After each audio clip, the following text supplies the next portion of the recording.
The Twin Towers were meant to last forever. They were designed to outlive everyone who built them. When the Twin Towers rose over Lower Manhattan in the early 1970s, they weren't just office buildings. They were a statement. Two identical spines of steel and glass, taller than anything the city had ever known, planted into bedrock that had once been shoreline. The message was simple. This was the center of the modern world. The architects believed they had solved the problem of height. Instead of thick stone walls, the towers used a tube design, dense steel columns along the exterior, lighter framing inside.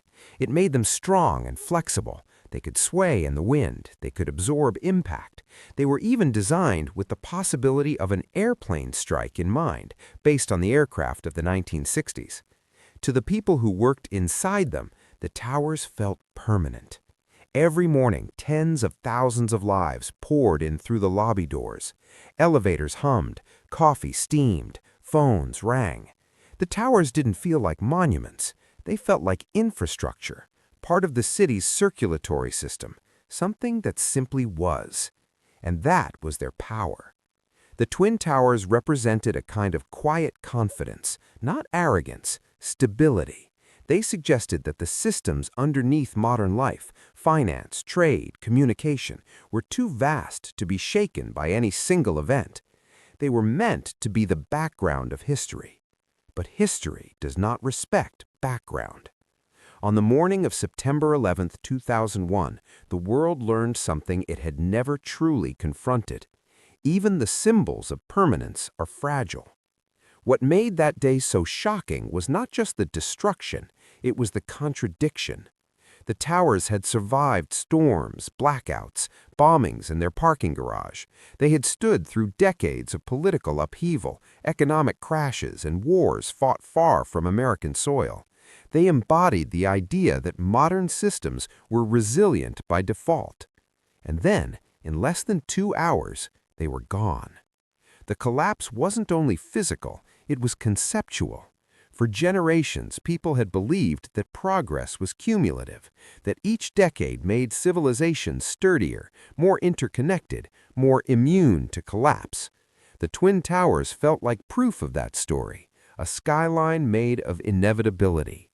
Their fall exposed a different truth. Complex systems are powerful, but they are also brittle. They rely on assumptions that travel is safe, that borders hold, that threats come from known directions. The world built inside the towers depended on those assumptions, and when one of them failed, everything built on top of it failed too. What lingered after the dust settled wasn't just grief, it was uncertainty. The skyline had changed, but so had the psychology of a generation. The idea that distance equals safety vanished. The belief that scale equals strength cracked. The future no longer felt guaranteed. Yet something else emerged. In the absence of the towers, New York rebuilt, not just with steel, but with intention. The new skyline does not try to replicate what was lost. It acknowledges it. The void became part of the design. Memory became part of the structure. Where the towers once stood, there is now space.